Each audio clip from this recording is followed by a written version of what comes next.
ബഹുമാനപ്പെട്ട minister. Sir,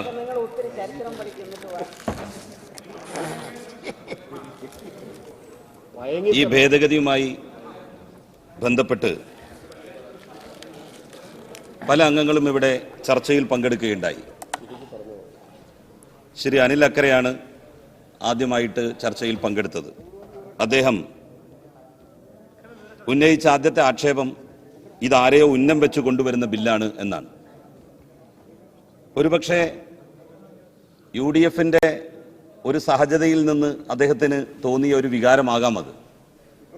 മുമ്പ് പല സന്ദർഭങ്ങളിലും ആരെങ്കിലുമൊക്കെ മുന്നിൽ കണ്ടുകൊണ്ട് ഇത്തരത്തിലുള്ള ഭേദഗതികൾ UDF കൊണ്ടുവന്നിട്ടുണ്ടാകാം. ഇടതുപക്ഷ ജനാധിപത്യ മുന്നണിയെ സംബന്ധിച്ചിടത്തോളം അങ്ങനെ ഏതെങ്കിലും ഒരാളെ ഉന്നം വെച്ചുകൊണ്ട് ഒരു ബില്ലിൽ ഭേദഗതി കൊണ്ടുവരേണ്ട ഒരു ആവശ്യവും ഇല്ല. രണ്ടാമതായി, അങ്ങ് കമ്മീഷനിൽ ഒരു ന്യൂനപക്ഷ വിഭാഗത്തിലെ വനിതയുടെ പ്രാതിനിധ്യത്തെക്കുറിച്ച് പറഞ്ഞു. നിലവിൽ തന്നെ ആ കമ്മീഷനിൽ ന്യൂനപക്ഷ വിഭാഗത്തിലെ വനിതയുടെ പ്രാതിനിധ്യം ഉറപ്പുവരുത്തിയിട്ടുണ്ട്.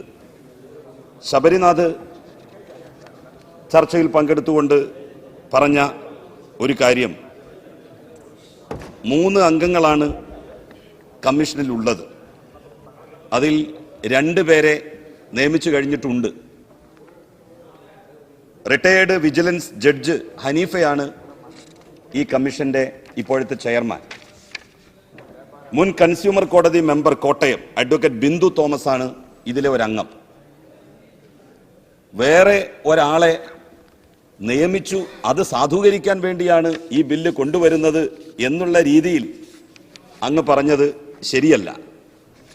പ്ലാൻ ഔട്ട്ലേയിൽ കേന്ദ്ര സർക്കാരിന്റെ വിഹിതം കുറഞ്ഞു വരികയാണ് ഓരോ വർഷം കഴിയുന്തോറും.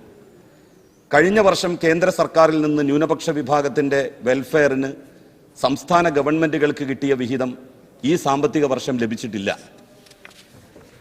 ബഹുമാന്യനായ തോമസ് ഐസക് ഇവിടെ അവതരിപ്പിച്ച ബഡ്ജറ്റിൽ കഴിഞ്ഞ വർഷം സംസ്ഥാന ബഡ്ജറ്റിൽ ഉണ്ടായതിനേക്കാൾ ഏതാണ്ട് 40 കോടി രൂപയാണ് അധികമായി ന്യൂനപക്ഷ വെൽഫെയർ ഡിപ്പാർട്ട്മെന്റിന് അനുവദിച്ചിരിക്കുന്നത്. 31 കോടി രൂപയായിരുന്നു ന്യൂനപക്ഷ വിഭാഗങ്ങളിലെ വിധവകളുടെ ഭവന നിർമ്മാണത്തിനായി കഴിഞ്ഞ സർക്കാർ അനുവദിച്ചതെങ്കിൽ ഡോക്ടർ തോമസ് ഐസക് അവതരിപ്പിച്ച ബഡ്ജറ്റിൽ അത് 50 കോടി രൂപയാക്കിയാണ് വർദ്ധിപ്പിച്ചിരിക്കുന്നത് എന്നുള്ള കാര്യം ഞാൻ സാന്ദർഭികമായി സൂചിപ്പിക്കുകയാണ്. ശ്രീ ഉബൈദുള്ളയാണ് പിന്നീട് ചർച്ചയിൽ പങ്കെടുത്തുകൊണ്ട് സംസാരിച്ച ബഹുമാന്യനായ മറ്റൊരംഗം. അദ്ദേഹം കാര്യങ്ങളുടെ നിജസ്ഥിതി അറിയാതെ ചില കാര്യങ്ങൾ സൂചിപ്പിച്ചു. മദ്രസാധ്യാപക ക്ഷേമനിധി നടപ്പിലാക്കിയത് UDF സർക്കാരാണ് എന്നാണ് അദ്ദേഹം വാചാലനായിക്കൊണ്ട് പറഞ്ഞത്. ക്ഷേമനിധി നിങ്ങളെ കൊണ്ടുവന്ന്, പക്ഷെ ആകെ 1,30,000 മദ്രസാധ്യാപകർ കേരളത്തിലുണ്ട്. 790 മദ്രസാധ്യാപകർ മാത്രമാണ് നിങ്ങളുടെ കാലത്ത് ക്ഷേമനിധി അങ്ങായത്. എന്ന് വെച്ചാൽ നിങ്ങൾ ജില്ലാ സഹകരണ ബാങ്കുമായി ലിങ്ക് ചെയ്തിട്ട് നടപ്പാക്കിയത്. പലിശ അതുകൊണ്ട് വന്നില്ല. ഞങ്ങളുടെ കാലത്ത് അത് പലിശ രഹിത ക്ഷേമനിധി നടപ്പാക്കി.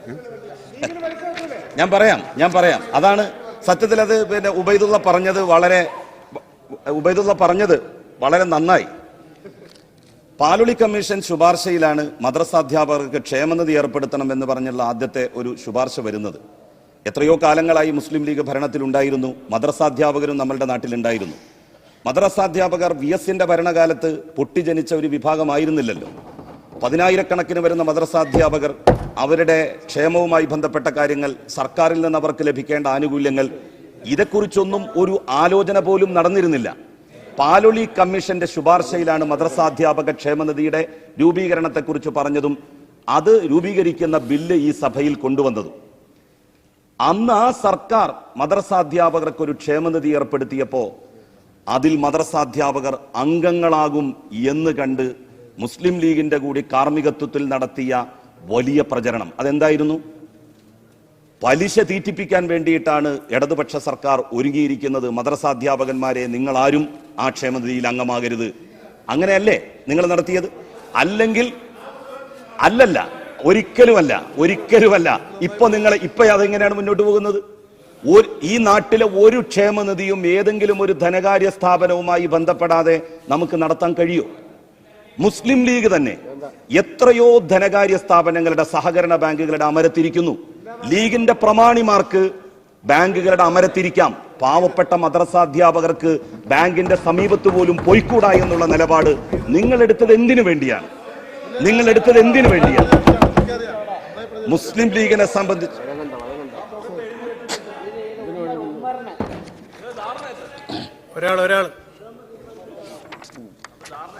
1985 കെ കരുണാകരൻ മുഖ്യമന്ത്രിയാവുന്ന സമയത്ത് ഈ മുസ്ലിയാക്കന്മാർക്ക് പെൻഷൻ കൊടുക്കാൻ വേണ്ടി തീരുമാനിച്ചപ്പോൾ മുല്ലമുക്കരി പെൻഷൻ അത് അനുവദിക്കുകയില്ല എന്ന് EMS നമ്പൂതിരിപ്പാരടക്കം പ്രസംഗിക്കുക മാത്രമല്ല ചെയ്തത്, മാർക്സിസ്റ്റ് പാർട്ടി കേരളത്തിൽ വ്യാപകമായി പ്രചരണവും പ്രകടനവും നടത്തിയത് അങ്ങയുടെ ശ്രദ്ധയിൽപ്പെട്ടിട്ടുണ്ടോ?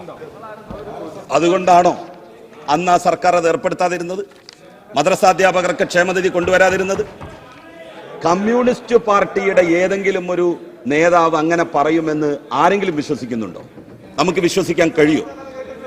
കള്ളത്തരങ്ങളും കള്ളപ്രചരണങ്ങളും പുറത്താകാം, പക്ഷേ ഏറ്റവും ചുരുങ്ങിയത് ഈ സഭയിലെങ്കിലും അത് നടത്താതിരിക്കാൻ പ്രത്യേകം ശ്രദ്ധിക്കണം. സാർ, മഹാന്മാരുടെ പേര് ബില്ലുമായിട്ട് ബന്ധപ്പെട്ടത് മറ്റല്ല, ഇത് ഒരു ഓർഡിനൻസ് റീപ്ലേസ് ചെയ്തൊരു ബില്ല് വരെയാണ്.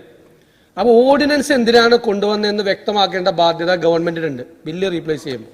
ഇപ്പം ഈ മറ്റൊരു ഒന്ന് മാറ്റി ഒഴിവാക്കിയത് ഒരു അംഗത്തെ നിയമിക്കാൻ വേണ്ടിയിട്ടാണ്. ആ അംഗത്തെ ഇതുവരെ നിയമിച്ചിട്ടില്ല. അങ്ങ് നിയമിച്ചിട്ടില്ലല്ലോ. നേരത്തെ നിയമിച്ചിരിക്കുന്നത് ചെയർമാനെയും വനിതാ അംഗത്തെയാണ്, ബിന്ദു തോമസിനെ അല്ലേ പറ്റിയാണ് നിയമിച്ചിരിക്കുന്നത്. അപ്പോൾ ഈ ഒരു എന്ന് പറയുന്നത് നിയമിച്ചിട്ടില്ല. അപ്പോൾ എന്തിനു വേണ്ടിയിട്ടാണ് ഈ എമർജൻസി പ്രൊവിഷൻ ഉപയോഗിച്ചുകൊണ്ട് ഒരു ഓർഡിനൻസ് കൊണ്ടുവന്നതെന്ന് ഈ ഓർഡിനൻസ് റീപ്ലേസ് ചെയ്ത് ബില്ലാക്കുമ്പോൾ അത് വ്യക്തമാക്കേണ്ട ബാധ്യത ഗവൺമെന്റ് ഉണ്ട്. അങ്ങ് ഇതുവരെ അത് പറഞ്ഞിട്ടില്ല. അങ്ങ് പറയാമോ? പറയാം. ഇത്തരത്തിലുള്ള ഒരു ഭേദഗതി കൊണ്ടുവരാൻ വേണ്ടിയിട്ട് ഒരു ഓർഡിനൻസ് കൊണ്ടുവന്നിരുന്നു. പക്ഷെ ആ ഓർഡിനൻസ് വന്നപ്പോഴേക്ക്, ക്യാബിനറ്റിന്റെ മുൻപിൽ വന്നപ്പോഴേക്ക് നിയമസഭാ സമ്മേളനം ഫിക്സ് ചെയ്തിരുന്നു. ആ സമയത്ത് ക്യാബിനറ്റ് തന്നെ തീരുമാനിച്ചതാണ് നിയമസഭാ സമ്മേളനം പ്രഖ്യാപിച്ച സാഹചര്യത്തിൽ ഈ ഓർഡിനൻസ് പ്രാബല്യത്തിൽ കൊണ്ടുവരേണ്ടതില്ല. ഓർഡിനൻസ് നേരത്തെ വന്നു എങ്കിലും പക്ഷേ അത് നിയമസഭാ സമ്മേളനം പ്രഖ്യാപിച്ചതിന് ശേഷമാണ് അതിന്റെ പ്രാബല്യത്തിൽ വരുന്ന സാഹചര്യം ഉണ്ടായത്. ഗവർണർ ഒപ്പിട്ട് അത് യഥാർത്ഥത്തിൽ എത്തുന്നതിന് കുറച്ച് കാലതാമസം എടുത്തത് കൊണ്ടാണ്. അപ്പോ ഈ വരുന്ന സഭാ സമ്മേളനത്തിൽ തന്നെ അത് കൊണ്ടുവരാം, ഓർഡിനൻസായി ഇറക്കേണ്ടതില്ല എന്ന് തീർത്തും യെസ്. അതെ, അത് എന്തുകൊണ്ടാണ്? അത്രയും ഉന്നതമായിട്ടുള്ള ജനാധിപത്യ ബോധം ഉള്ളത് കൊണ്ടാണ് തത്രപ്പെട്ട് അത് പ്രാബല്യത്തിൽ വരുത്തുന്നതിന് പകരം ഇങ്ങനെ ഒരു ബില്ലിലൂടെ തന്നെ അത് കൊണ്ടുവരാം എന്ന് തീരുമാനിച്ചത്. സാർ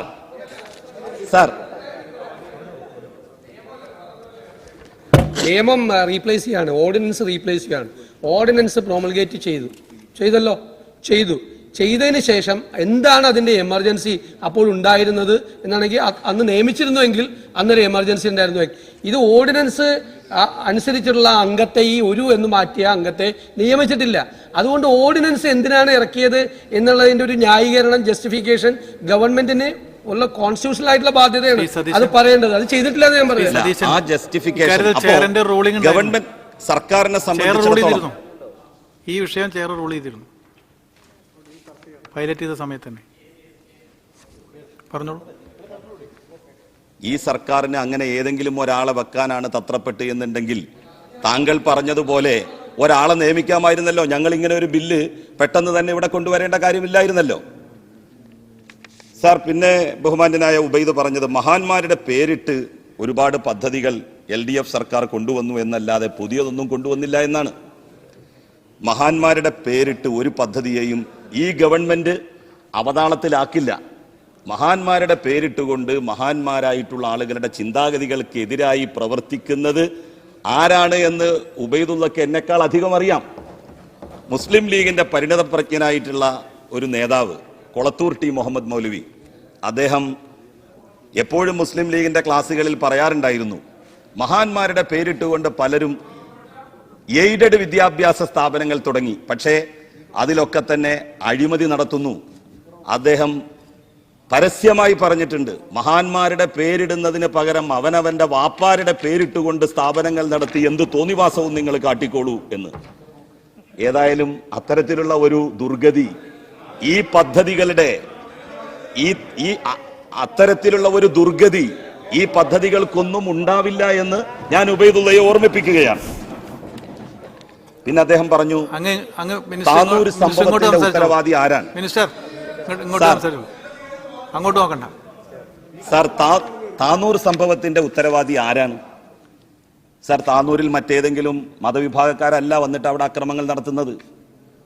ഒരേ മതവിഭാഗത്തിൽ പെടുന്ന ആളുകളാണ് അവിടെ പരസ്പരം ആക്രമിക്കുന്നത്. അത് രാഷ്ട്രീയമാണ്. എന്താണ് താനൂരിൽ ഇപ്പോൾ ഇങ്ങനെ ഒരു രാഷ്ട്രീയമായ സംഘർഷം ഉണ്ടാകുന്നതിന് ഇടവരുത്തിയത്? ഒരുപാട് വർഷം, പതിറ്റാണ്ടുകൾ ഒരിക്കലും താനൂരിൽ നിന്ന് മുസ്ലിം ലീഗ് അല്ലാത്ത ഒരു പാർട്ടി ജയിച്ചു വന്നിട്ടില്ല സാർ. പക്ഷേ കഴിഞ്ഞ നിയമസഭാ തെരഞ്ഞെടുപ്പിൽ അതിന് വിരുദ്ധമായി ഒന്ന് സംഭവിച്ചു. ഏറ്റവും വലിയ ഭൂരിപക്ഷം ഒരുപാട് തെരഞ്ഞെടുപ്പുകളിൽ താനൂരിൽ നിന്നാണ് ലഭിച്ചുകൊണ്ടിരുന്നത് UDF-ന്, മുസ്ലിം ലീഗിന്. പക്ഷേ കഴിഞ്ഞ നിയമസഭാ തെരഞ്ഞെടുപ്പിൽ ആ ഭൂരിപക്ഷത്തിന്റെ കഥകളെ മുഴുവൻ കാറ്റിൽ പറത്തിക്കൊണ്ടാണ് ഇടതുപക്ഷത്തിന്റെ സ്ഥാനാർത്ഥി താനൂരിൽ നിന്ന് ജയിച്ചു വന്നത്. സത്യത്തിൽ അസഹിഷ്ണുതയുടെ ആരംഭം അവിടെ നിന്നാണ്. ആ തെരഞ്ഞെടുപ്പിന്റെ ഓരോ ഘട്ടത്തിലും ഇടതുപക്ഷ സ്ഥാനാർത്ഥിയെ അപായപ്പെടുത്തുവാനുള്ള വലിയ ശ്രമങ്ങൾ ഉണ്ടായി. അദ്ദേഹത്തെ ആക്രമിക്കുന്ന സാഹചര്യം ഉണ്ടായി. സാർ, വളരെ സഹിഷ്ണുതയുള്ളവരാണ് എന്നാണല്ലോ പറയുന്നത്. ഞാൻ ചോദിക്കട്ടെ, താനൂര് കടപ്പുറത്ത് നടന്നിട്ടുള്ള എല്ലാ അക്രമ സംഭവങ്ങളിലും മുസ്ലിം ലീഗ് ഒരു പക്ഷത്ത് നിൽക്കുന്നത് എന്തുകൊണ്ടാണ്? കോൺഗ്രസിന്റെ എത്രയോ പ്രവർത്തകന്മാരുണ്ടല്ലോ സാർ അവിടെ. ബഹുമാന്യനായ പ്രതിപക്ഷ നേതാവ് പറയട്ടെ, ഏതെങ്കിലും ഒരു കോൺഗ്രസ്സുകാരനായിട്ടുള്ള ആൾ അവിടെ ആക്രമിക്കപ്പെട്ടിട്ടുണ്ടോ?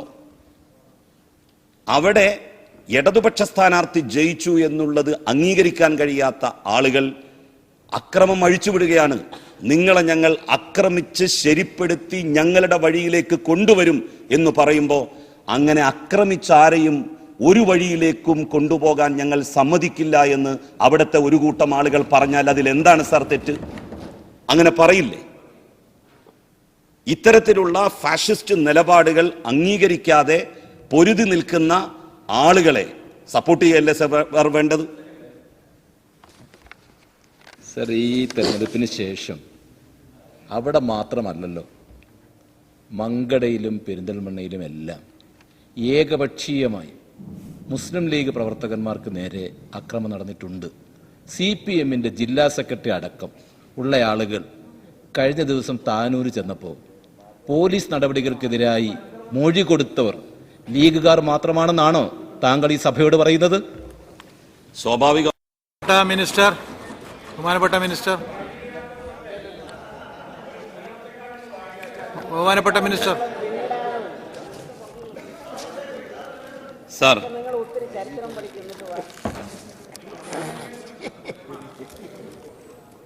ഈ ഭേദഗതിയുമായി ബന്ധപ്പെട്ട്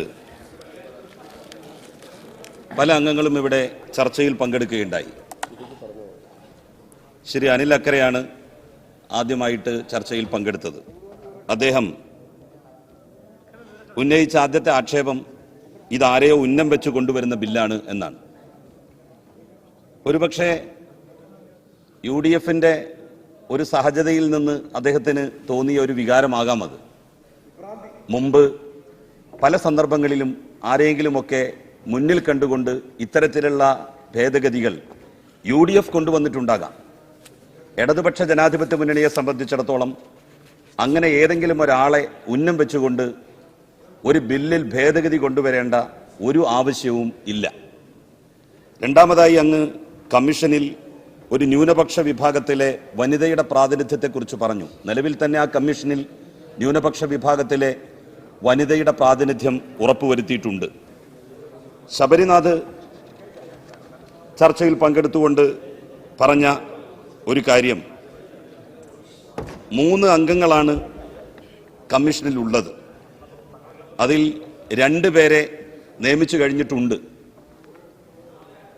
റിട്ടയേർഡ് വിജിലൻസ് ജഡ്ജ് ഹനീഫയാണ് ഈ കമ്മീഷന്റെ ഇപ്പോഴത്തെ ചെയർമാൻ. മുൻ കൺസ്യൂമർ കോടതി member Kottayam advocate Bindu Thomas ആണ് ഇതിലെ ഒരംഗം.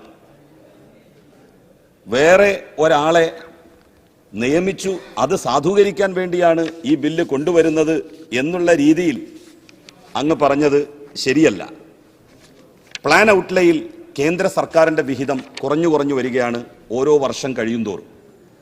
കഴിഞ്ഞ വർഷം കേന്ദ്ര സർക്കാരിൽ നിന്ന് ന്യൂനപക്ഷ വിഭാഗത്തിന്റെ വെൽഫെയറിന് സംസ്ഥാന ഗവൺമെന്റുകൾക്ക് കിട്ടിയ വിഹിതം ഈ സാമ്പത്തിക വർഷം ലഭിച്ചിട്ടില്ല. ബഹുമാന്യനായ തോമസ് ഐസക് ഇവിടെ അവതരിപ്പിച്ച ബഡ്ജറ്റിൽ കഴിഞ്ഞ വർഷം സംസ്ഥാന ബഡ്ജറ്റിൽ ഉണ്ടായതിനേക്കാൾ ഏതാണ്ട് 40 കോടി രൂപയാണ് അധികമായി ന്യൂനപക്ഷ വെൽഫെയർ ഡിപ്പാർട്ട്മെന്റിന് അനുവദിച്ചിരിക്കുന്നത്. 31 കോടി രൂപയായിരുന്നു ന്യൂനപക്ഷ വിഭാഗങ്ങളിലെ വിധവകളുടെ ഭവന നിർമ്മാണത്തിനായി കഴിഞ്ഞ സർക്കാർ അനുവദിച്ചതെങ്കിൽ ഡോക്ടർ തോമസ് ഐസക് അവതരിപ്പിച്ച ബഡ്ജറ്റിൽ അത് 50 കോടി രൂപയാക്കിയാണ് വർദ്ധിപ്പിച്ചിരിക്കുന്നത് എന്നുള്ള കാര്യം ഞാൻ സാന്ദർഭികമായി സൂചിപ്പിക്കുകയാണ്. ശ്രീ ഉബൈദുള്ളയാണ് പിന്നീട് ചർച്ചയിൽ പങ്കെടുത്തുകൊണ്ട് സംസാരിച്ച ബഹുമാന്യനായ മറ്റൊരംഗം. അദ്ദേഹം കാര്യങ്ങളുടെ നിജസ്ഥിതി അറിയാതെ ചില കാര്യങ്ങൾ സൂചിപ്പിച്ചു. മദ്രസാധ്യാപക ക്ഷേമനിധി നടപ്പിലാക്കിയത് UDF സർക്കാരാണ് എന്നാണ് അദ്ദേഹം വാചാലനായിക്കൊണ്ട് പറഞ്ഞത്. ക്ഷേമനിധി നിങ്ങളെ കൊണ്ടുവന്ന് പക്ഷെ ആകെ 1,30,000 മദ്രസാധ്യാപകർ കേരളത്തിലുണ്ട്. 790 മദ്രസാധ്യാപകർ മാത്രമാണ് നിങ്ങളുടെ കാലത്ത് ക്ഷമിതാങ്ങായത്. എന്ന് വെച്ചാൽ നിങ്ങൾ ജില്ലാ സഹകരണ ബാങ്കുമായി ലിങ്ക് ചെയ്തിട്ടാണ് നടപ്പാക്കിയത്. അത് പലിശ അതുകൊണ്ട് വന്നില്ല. ഞങ്ങളുടെ കാലത്ത് അത് പലിശ രഹിത ക്ഷമിത നടപ്പാക്കി. ഞാൻ പറയാം അതാണ് സത്യത്തിൽ അത് ഉബൈദുള്ള പറഞ്ഞത് വളരെ നന്നായി. പാലുളി കമ്മീഷൻ ശുപാർശയിലാണ് മദ്രസാധ്യാപകർക്ക് ക്ഷേമനിധി ഏർപ്പെടുത്തണം എന്ന് പറഞ്ഞുള്ള ആദ്യത്തെ ഒരു ശുപാർശ വരുന്നത്. എത്രയോ കാലങ്ങളായി മുസ്ലിം ലീഗ് ഭരണത്തിലുണ്ടായിരുന്നു. മദ്രസാധ്യാപകരും നമ്മളുടെ നാട്ടിലുണ്ടായിരുന്നു. മദ്രസാധ്യാപകർ VS-ന്റെ ഭരണകാലത്ത് പൊട്ടിജനിച്ച ഒരു വിഭാഗമായിരുന്നില്ലല്ലോ. 10,000-കണക്കിന് വരുന്ന മദ്രസാധ്യാപകർ അവരുടെ ക്ഷേമവുമായി ബന്ധപ്പെട്ട കാര്യങ്ങൾ, സർക്കാരിൽ നിന്ന് അവർക്ക് ലഭിക്കേണ്ട ആനുകൂല്യങ്ങൾ, ഇതേക്കുറിച്ചൊന്നും ഒരു ആലോചന പോലും നടന്നിരുന്നില്ല. പാലുളി കമ്മീഷന്റെ ശുപാർശയിലാണ് മദ്രസാധ്യാപക ക്ഷേമനിധിയുടെ രൂപീകരണത്തെക്കുറിച്ച് പറഞ്ഞതും അത് രൂപീകരിക്കുന്ന ബില്ല് ഈ സഭയിൽ കൊണ്ടുവന്നതും. അന്ന് ആ സർക്കാർ മദ്രസാധ്യാപകർക്ക് ഒരു ക്ഷേമനിധി ഏർപ്പെടുത്തിയപ്പോൾ അതിൽ മദ്രസാധ്യാപകർ അംഗങ്ങളാകും എന്ന് കണ്ട് മുസ്ലിം ലീഗിന്റെ കൂടി കാർമ്മികത്വത്തിൽ നടത്തിയ വലിയ പ്രചരണം അതെന്തായിരുന്നു? പലിശ തീറ്റിപ്പിക്കാൻ വേണ്ടിയിട്ടാണ് ഇടതുപക്ഷ സർക്കാർ ഒരുങ്ങിയിരിക്കുന്നത്. മദ്രസാധ്യാപകന്മാരെ നിങ്ങളാരും ആ ക്ഷേമനിധിയിൽ അംഗമാകരുത്. അങ്ങനെയല്ലേ നിങ്ങൾ നടത്തിയത്? അല്ലല്ല, ഒരിക്കലുമല്ല. ഇപ്പൊ അതെങ്ങനെയാണ് മുന്നോട്ട് പോകുന്നത്? ഈ നാട്ടിലെ ഒരു ക്ഷേമനിധിയും ഏതെങ്കിലും ഒരു ധനകാര്യ സ്ഥാപനവുമായി ബന്ധപ്പെടാതെ നമുക്ക് നടത്താൻ കഴിയോ? മുസ്ലിം ലീഗ് തന്നെ എത്രയോ ധനകാര്യ സ്ഥാപനങ്ങളുടെ, സഹകരണ ബാങ്കുകളുടെ അമരത്തിരിക്കുന്നു. ലീഗിന്റെ പ്രമാണിമാർക്ക് ബാങ്കുകളുടെ അമരത്തിരിക്കാം. പാവപ്പെട്ട മദ്രസാധ്യാപകർക്ക് ബാങ്കിന്റെ സമീപത്ത് പോലും പോയിക്കൂടാ എന്നുള്ള നിലപാട് നിങ്ങളെടുത്തത് എന്തിനു വേണ്ടിയാണ്? മുസ്ലിം ലീഗിനെ സംബന്ധിച്ച്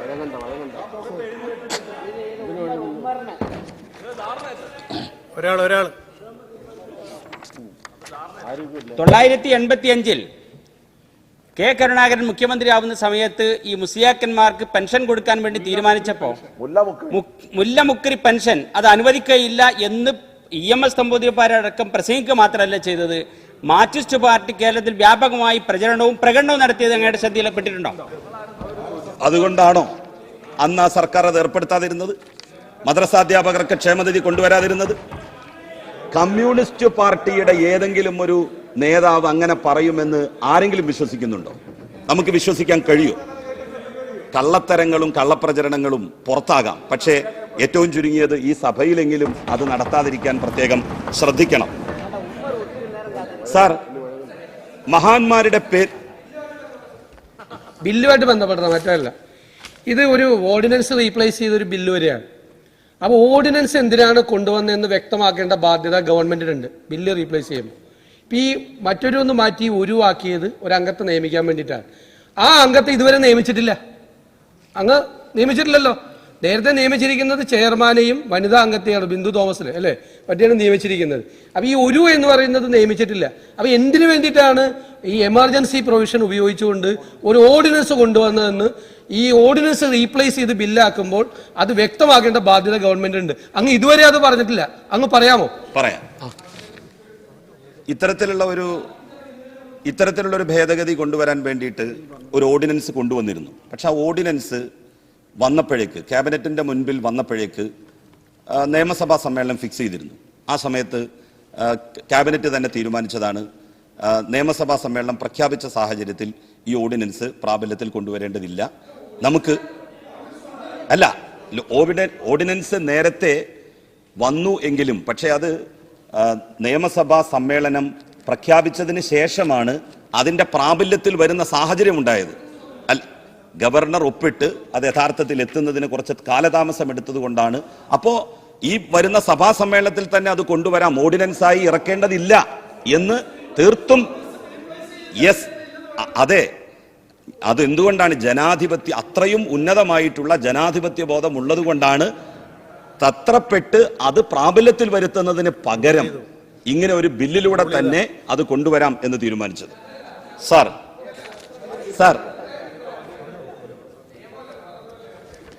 നിയമം റീപ്ലേസ് ചെയ്യാണ്, ഓർഡിനൻസ് റീപ്ലേസ് ചെയ്യാണ്. ഓർഡിനൻസ് പ്രൊമൾഗേറ്റ് ചെയ്തു. ചെയ്തതിന് ശേഷം എന്താണ് അതിന്റെ എമർജൻസി അപ്പോൾ ഉണ്ടായിരുന്നത് എന്നാണെങ്കിൽ അന്ന് നിയമിച്ചിരുന്നുവെങ്കിൽ അന്നൊരു എമർജൻസി ഉണ്ടായിരുന്നു. ഇത് ഓർഡിനൻസ് അനുസരിച്ചുള്ള അംഗത്തെ ഈ ഒരു എന്ന് മാറ്റിയ അംഗത്തെ നിയമിച്ചിട്ടില്ല. അതുകൊണ്ട് ഓർഡിനൻസ് എന്തിനാണ് ഇറക്കിയത് എന്നുള്ളതിന്റെ ഒരു ന്യായീകരണം, ജസ്റ്റിഫിക്കേഷൻ ഗവൺമെന്റിന് ഉള്ള കോൺസ്റ്റിറ്റ്യൂഷണൽ ആയിട്ടുള്ള ബാധ്യതയാണ് അത് പറയേണ്ടത്. അത് ചെയ്തിട്ടില്ല എന്ന് ഞാൻ പറയുന്നത്. ആ ജസ്റ്റിഫിക്കേഷൻ ഗവൺമെന്റ് സർക്കാരിനെ സംബന്ധിച്ചിടത്തോളം ഈ വിഷയം ചെയർ റൂൾ ചെയ്തിരുന്നു പൈലറ്റ് ചെയ്ത സമയത്ത് തന്നെ. പറഞ്ഞോളൂ. ഈ സർക്കാരിന് അങ്ങനെ ഏതെങ്കിലും ഒരാളെ വെക്കാനാണ് തത്രപ്പെട്ട് എന്നുണ്ടെങ്കിൽ താങ്കൾ പറഞ്ഞതുപോലെ ഒരാളെ നിയമിക്കാമായിരുന്നല്ലോ. ഞങ്ങൾ ഇങ്ങനെ ഒരു ബില്ല് പെട്ടെന്ന് തന്നെ ഇവിടെ കൊണ്ടുവരേണ്ട കാര്യമില്ലായിരുന്നല്ലോ. സാർ, പിന്നെ ബഹുമാന്യനായ ഉബൈദ് പറഞ്ഞത് മഹാന്മാരുടെ പേരിട്ട് ഒരുപാട് പദ്ധതികൾ LDF സർക്കാർ കൊണ്ടുവന്നു എന്നല്ലാതെ പുതിയതൊന്നും കൊണ്ടുവന്നില്ല എന്നാണ്. മഹാന്മാരുടെ പേരിട്ട് ഒരു പദ്ധതിയെയും ഈ ഗവൺമെന്റ് അവതാളത്തിലാക്കില്ല. മഹാന്മാരുടെ പേരിട്ടുകൊണ്ട് മഹാന്മാരായിട്ടുള്ള ആളുകളുടെ ചിന്താഗതികൾക്കെതിരായി പ്രവർത്തിക്കുന്നത് ആരാണ് എന്ന് ഉബൈദുള്ളക്ക് എന്നെക്കാൾ അധികം അറിയാം.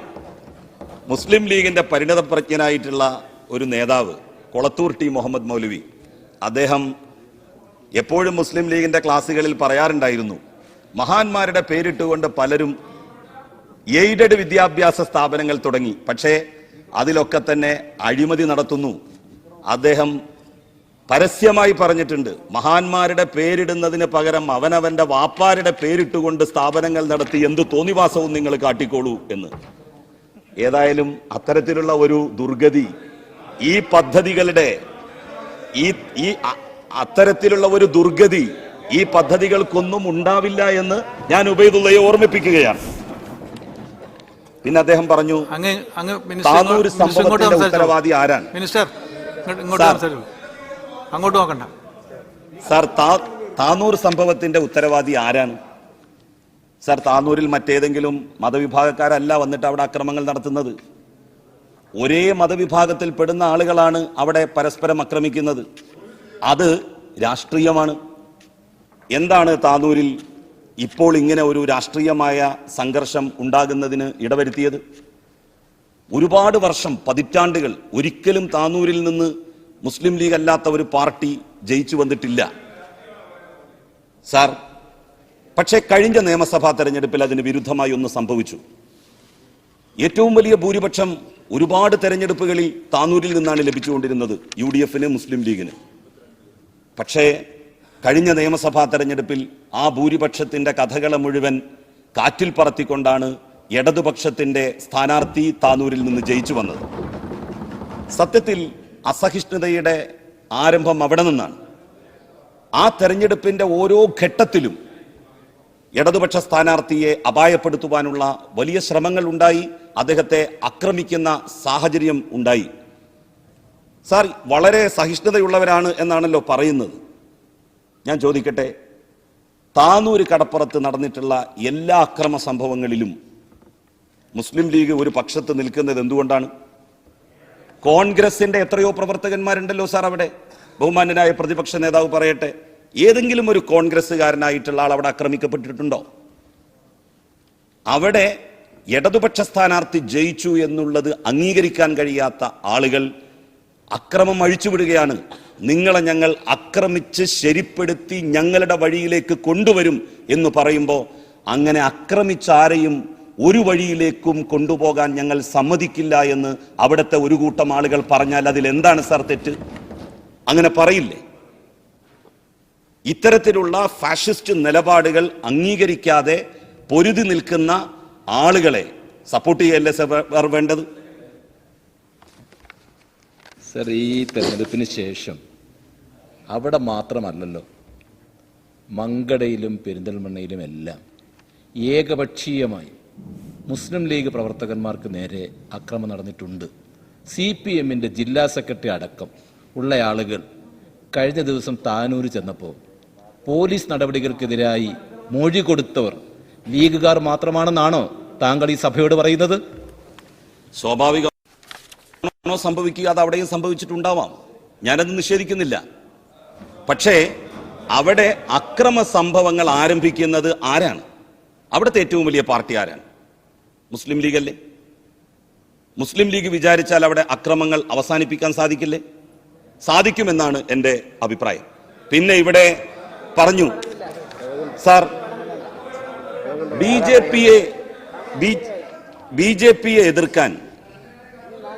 പിയെ എതിർക്കാൻ സത്യസന്ധമായി ഞാൻ ഈ സഭയിലെ അംഗങ്ങളോട് ചോദിക്കുന്നത്, ആർക്കാണ് സത്യസന്ധമായി ആത്മാർത്ഥമായി BJP എതിർക്കാൻ കമ്മ്യൂണിസ്റ്റുകാർക്കല്ലാതെ കഴിയില്ല എന്ന് പറയാൻ സാധിക്കുക? കമ്മ്യൂണിസ്റ്റുകാർക്കാണ് BJP എതിർക്കാൻ ഇന്നുവരെ കഴിഞ്ഞിട്ടുള്ളൂ. കോൺഗ്രസ് BJP എന്ന് പറയുന്ന രാഷ്ട്രീയ പാർട്ടിയെ തങ്ങളുടെ അധികാര രാഷ്ട്രീയത്തിന് അവർ വെല്ലുവിളിയാകും എന്ന് വന്നപ്പോൾ എതിർത്തു. പക്ഷെ അപ്പോഴും RSSന്റെ പ്രത്യയശാസ്ത്രത്തെ നഖശിഖാന്തം എതിർക്കുന്നതിൽ കോൺഗ്രസ് പാർട്ടിക്ക് പിഴവ് സംഭവിച്ചു. അതൊരു സത്യമാണ്. അതുകൊണ്ടാണ് സാർ കോൺഗ്രസിൽ നിന്ന് BJPയിലേക്ക് ആളുകൾ ഒഴുകിപ്പോകുന്നത് പോലെ കമ്മ്യൂണിസ്റ്റ് പാർട്ടിയിൽ നിന്ന് ഒരാളും BJPയിലേക്ക് പോകാത്തത്. സാധാരണ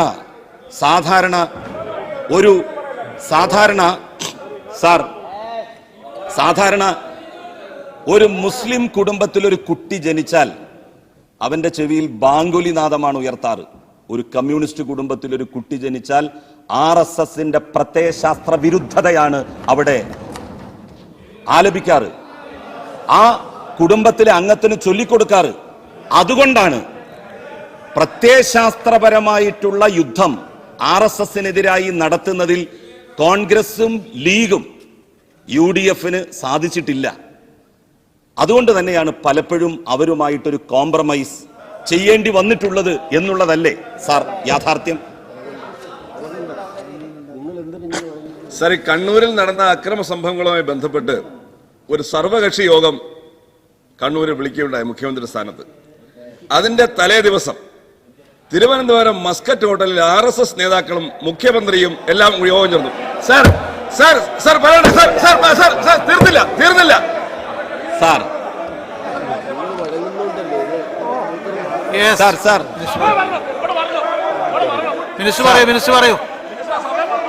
സാർ പലപ്പോഴും നമ്മളൊക്കെ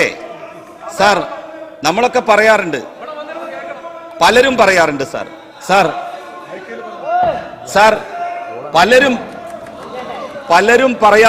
പലരും പറയാറുണ്ട് കേരളത്തിലെ BJPക്കാർ അത്ര മോശക്കാരല്ല, ഗുജറാത്തിലെ BJPയെ പോലെയല്ല, മഹാരാഷ്ട്രയിലെ BJPയെ പോലെയല്ല, ഇവിടെ BJPക്കാർ മര്യാദക്കാരാണെന്ന് പലരും പറയുന്നത്, പ്രത്യേകിച്ച് UDFന്റെ ആളുകൾ പറയുന്നത് നമ്മൾ കേട്ടിട്ടുണ്ട്.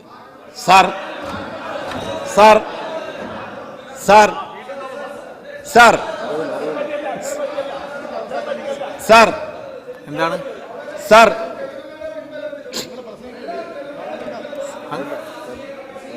സാർ പ്ലീസ് അദ്ദേഹം സംസാരിക്കട്ടെ. സാർ BJPയെ കേരളത്തിൽ മര്യാദക്കാരാക്കിയത് ആരാണ്? എങ്ങനെയാണ് അവർ മര്യാദക്കാരായത്? ഇന്ത്യ മൊത്തമുള്ള RSSകാർ അവരുടെ ബൈബിളായിട്ട് അംഗീകരിക്കുന്നത് ബഞ്ച് ഓഫ് തോട്ട്സ്, ഗോൾവാൾക്കറുടെ വിചാരധാര എന്ന് പറയുന്ന പുസ്തകമാണ്. കേരളത്തിലെ RSSകാരും BJPക്കാരും അതിനെ തന്നെയാണ് അവരുടെ ബൈബിളായിട്ട് കാണുന്നത്. 1971 കാര്യം ഇവിടെ പറഞ്ഞു. കമ്മ്യൂണിസ്റ്റ് പാർട്ടിയും RSSും തമ്മിലുള്ള സംഘർഷം ഈ കേരളത്തിൽ ആരംഭിച്ചത് കമ്മ്യൂണിസ്റ്റ് പാർട്ടിയുടെ ഏതെങ്കിലും ഒരു ആപ്പീസ് പിടിച്ചടക്കാൻ വേണ്ടിയിട്ട് RSSകാർ വന്നതിന്റെ പശ്ചാത്തലത്തിലല്ല.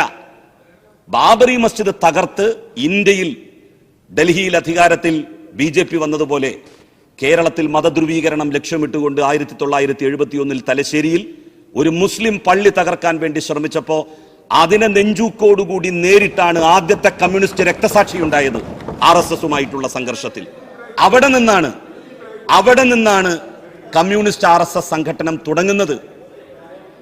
കമ്മ്യൂണിസ്റ്റ് പ്രത്യയശാസ്ത്രം RSS ഒരിക്കലും അംഗീകരിച്ചിട്ടില്ല. കാരണം അത് അംഗീകരിച്ചാൽ അവരുടെ പ്രത്യയശാസ്ത്രത്തിന് ഈ നാട്ടിൽ വിലയുണ്ടാവില്ല എന്ന് ആരെക്കാളും അധികം അവർ മനസ്സിലാക്കി. സാർ, കമ്മ്യൂണിസ്റ്റ് വിരോധം അത്ര പ്രകടിപ്പിക്കാൻ പുതിയ കാലത്ത് കഴിയില്ല എന്നുള്ളത് കൊണ്ടാണ് ബഹുമാന്യനായ മുസ്ലിം ലീഗിന്റെ നേതാവ് PK കുഞ്ഞാലിക്കുട്ടി ഈ സഭയിൽ നിന്ന് ലോക്സഭയിലേക്ക് മത്സരിക്കാൻ വേണ്ടിയിട്ട് ഇപ്പൊ പോകുന്നത്. യാഥാർത്ഥ്യം അതാണ്. കമ്മ്യൂണിസ്റ്റ് പാർട്ടിയെ വിമർശിക്കാൻ വർത്തമാനകാലത്തിന്റെ രാഷ്ട്രീയ സാഹചര്യത്തിൽ കഴിയില്ല എന്ന് അദ്ദേഹത്തിന് തീർത്തും അറിയാം. അതുകൊണ്ടാണ് കേരള നിയമസഭയിൽ അംഗമായി ഈ 4 വർഷം തുടരുന്നതിനേക്കാൾ BJP വിരുദ്ധമായിട്ടുള്ള ഒരു നിലപാട് സ്വീകരിച്ച് മതേതര കക്ഷികളുടെ കൂട്ടായ്മ ലക്ഷ്യമിട്ട് പ്രവർത്തിക്കാൻ, കമ്മ്യൂണിസ്റ്റ് പാർട്ടിയുമായിട്ട് സഹകരിച്ച് പ്രവർത്തിക്കാൻ നല്ല ഇടം ഡൽഹിയാണ് എന്നുള്ള തിരിച്ചറിവാണ് PK കുഞ്ഞാലിക്കുട്ടി സാഹിബിനെ പോലും ലോക്സഭയിലേക്ക് മത്സരിക്കുന്ന ഒരു മനോഗതത്തിലേക്ക് കൊണ്ടുവന്നിരിക്കുന്നത്. സാർ, അങ്ങ് സംസാരിക്കൂ. Sir, Anil sir, sir sir please please. ബഹുമാന്യനായ സമയം ഒരുപാടായി. അനിൽകുമാർ ഇവിടെ ഇതിന്റെ ചർച്ചയിൽ പങ്കെടുത്തുകൊണ്ട് സംസാരിച്ചു. വളരെ ക്രിയാത്മകമായിട്ടാണ് അദ്ദേഹം ഈ ഭേദഗതിയെ കുറിച്ച് അഭിപ്രായപ്പെട്ടത്. ഞാൻ അദ്ദേഹത്തിന് നന്ദി രേഖപ്പെടുത്തുകയാണ് ഈ സന്ദർഭത്തിൽ. സാർ, കമ്മ്യൂണിസ്റ്റുകാരുടെ കോൺഗ്രസ് വിരോധം, സാർ, കമ്മ്യൂണിസ്റ്റുകാരുടെ കോൺഗ്രസ് വിരോധത്തെക്കുറിച്ച് ഇവിടെ പറഞ്ഞു. ശ്രീ അനിൽകുമാർ തന്നെയാണ് അങ്ങനെ ഒരു അഭിപ്രായ പ്രകടനം നടത്തിയത്. സാർ, കമ്മ്യൂണിസ്റ്റുകാർക്ക് കോൺഗ്രസ് വിരോധം എന്ന് പറയുന്ന ഒന്ന് ഉണ്ടെന്ന് എനിക്ക് തോന്നുന്നില്ല. കോൺഗ്രസിന്റെ നയപരിപാടികളെയാണ് കമ്മ്യൂണിസ്റ്റ് പാർട്ടി എന്നും എതിർത്തു പോന്നിട്ടുള്ളത്. സാർ, 1ാം UPA സർക്കാർ നിലവിൽ വന്നതിന്റെ പശ്ചാത്തലത്തിൽ നടന്നൊരു സംഭവം ഞാൻ ഈ സന്ദർഭത്തിൽ ഓർക്കുകയാണ്. അന്ന് 1ാം UPA സർക്കാരിൽ കോൺഗ്രസിന്റെ നേതൃത്വത്തിൽ ഒരു മതേതര ഗവൺമെന്റ് വരേണമോ വേണ്ടയോ എന്നുള്ളതാണ് പ്രശ്നം. ഞാൻ സംസാരിച്ചു കഴിഞ്ഞതിന് ശേഷം സാഹിബേ, അത് അങ്ങയുടെ ഒരു ഒറ്റമൂലിയാണ്. അങ്ങേ പോലെ പ്രഗത്ഭനായ ഒരു പാർലമെന്റേറിയൻ പ്രയോഗിക്കരുത്. ഞാൻ പോയിന്റ് പറയാം. മിനിസ്റ്റർ പ്രസംഗം അവസാനിപ്പിച്ചോട്ടെ. ഇല്ല, അല്ലല്ലോ, പോയിന്റ് ഓഫ് ഓർഡർ. അല്ല, ബഹുമാനപ്പെട്ട മിനിസ്റ്റർ കമ്മ്യൂണിസ്റ്റുകാരനല്ല. പക്ഷേ ഇവിടെ ആരിഫും അബ്ദുൽ ഖാദറും കമ്മ്യൂണിസ്റ്റുകാരാണ്. ബഹുമാനപ്പെട്ട മിനിസ്റ്റർ നേരത്തെ പറഞ്ഞത് ഒരു കമ്മ്യൂണിസ്റ്റുകാരന്റെ കുട്ടി ജനിച്ചാൽ അവരുടെ ചെവിയിലേക്ക് ഓതിക്കൊടുക്കുന്നത് ആദ്യം പോയിന്റ് ഓഫ് ഓർഡറാണ്. പോയിന്റ് ഓഫ് ഓർഡറാണ്. പോയിന്റ് പറയട്ടെ. പറയൂ പറയൂ പറയൂ പറയൂ. അദ്ദേഹം പറഞ്ഞു.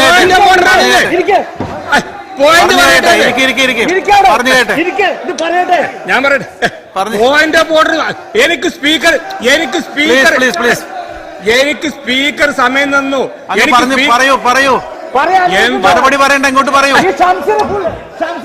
ഇല്ല സർ, അദ്ദേഹം പറഞ്ഞു, അദ്ദേഹം കമ്മ്യൂണിസ്റ്റുകാരനല്ല, അവിടെ എനിക്ക് പ്രശ്നമില്ല. ആരിഫും അതുപോലെ തന്നെ KV അബ്ദുൽ ഖാദറൊക്കെ ഉത്തമ കമ്മ്യൂണിസ്റ്റുകാരാണ് സർ. അപ്പൊ അവരുടെ മക്കളൊക്കെ ചെവിയിലേക്ക് കുഞ്ഞ് ജനിച്ചാൽ ഊതി കൊടുക്കുന്നത് ബാങ്കാണോ അതല്ല RSS വിരോധമുള്ള മന്ത്രമാണോ എന്നുള്ളത് അദ്ദേഹം പറഞ്ഞിട്ടുള്ള കാര്യം എന്താണ് എന്നുള്ളത് അല്ലല്ല ഞാൻ പറയട്ടെ. പോയിന്റ് പറയട്ടെ. എന്താണ് ഈ പറയുന്നത്? അങ്ങനെ അത് അല്ല എന്ന് ഞാൻ പറയുന്നു, അല്ലെങ്കിൽ അവർ തിരുത്തട്ടെ. അല്ല എന്ന് അതുകൊണ്ട് മന്ത്രി പറഞ്ഞത് അവാസ്തവമായ കാര്യങ്ങൾ പറഞ്ഞത് ഓർഡറിലാണോ എന്നാണ് എനിക്ക്. പ്ലീസ് ഇതൊന്നും ശരിയല്ല. അതാണ് പോയിന്റ്. ഇത് ഇമാരി ഒറ്റമൂലി പ്രയോഗം ശരിയല്ല. സാർ മിനിസ്റ്റർ സംസാരിക്കുന്നത് ഈ സഭയിലെ അംഗങ്ങളെ ജാതിയുടെ മതത്തിന്റെ അടിസ്ഥാനത്തിൽ വേർതിരിച്ച് സംസാരിക്കുന്നത് ശരിയല്ല സാർ. അതാണ് സാർ ഒഴിവാക്കേണ്ടത്. മിനിസ്റ്റർ സംസാരിക്കൂ. ഞാനിവിടെ ഏതെങ്കിലും ആളുകളെ മതാടിസ്ഥാനത്തിൽ ഭിന്നിപ്പിക്കാനല്ല ശ്രമിച്ചത്, ഒന്നിപ്പിക്കാനാണ് ശ്രമിച്ചത്. പക്ഷേ അവരെ ഭിന്നിപ്പിക്കാൻ വേണ്ടി ഉമ്മർ സാഹിബാണ് ഇപ്പൊ ശ്രമിക്കുന്നത്. ആ ശ്രമം വേണ്ട എന്നാണ് പറഞ്ഞത്. സാർ,